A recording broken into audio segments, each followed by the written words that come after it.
भव्य दिव्य असं नाशिककरांचं ओपनचं मैदान आणि या मैदानातील सेमी क्रमांक 2 सुटला. सेमी 2मध्ये मित्रांनो आपल्या सर्वांचा लाडका दशमीमध्ये कसं बाकासं पळत होता. बाकासाची आणि मौजाची सुट्टी चांगल्या रीतीने झाली होती. गाडीला स्पीड देखील चांगलं लागलं होतं. पण मित्रांनो गाडी पळत असताना निकालावरती थोडीशी स्पीड कमी झालं आणि याच सेमीमधील पुन्हा एकदा छत्रपती संभाजीनगरकरांचा दबदबा पाहायला मिळाला मित्रांनो. हो मित्रांनो, या सेमीमध्ये बाकासूरची हार झालेली आहे. बाकासूर आणि मौजाची निकालावरती थोड्यासाठी का होईना पण हार झालेली आहे मित्रांनो. मित्रांनो असणे हार जीत होत असते, खेळ म्हणल्यावर हार जीत आलीच. पण मित्रांनो नेहमीच बाकासूर जिंकतो तेव्हा चर्चा होत नाही, त्याच्यात डबल बाकासूर हारल्यावर चर्चा होती. आणि अशी चर्चा होत असताना काही जण म्हणत होते की पायरा चुकलाय.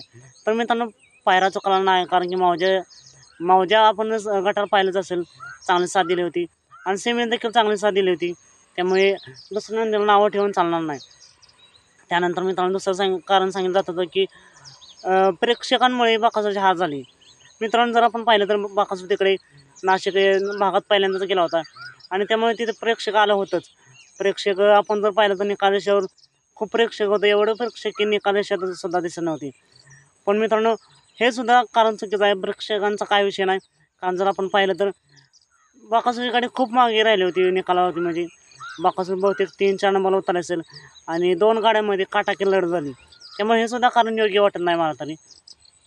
मग मित्रांनो बाकासूर नक्की हार का झाली असेल, तर मित्रांनो खरं कारण आहे की बाकासूर आणि मौजाची निकालाशावरती थोडीशी स्पीड कमी झालं आणि तिकडे छत्रपती संभाजीनगर भागात त्याचबरोबर जालना नाशिक या भागात मित्रांनो रिंगी असते आणि या रिंगीमुळेच बाकासूरची हार झाली मित्रांनो.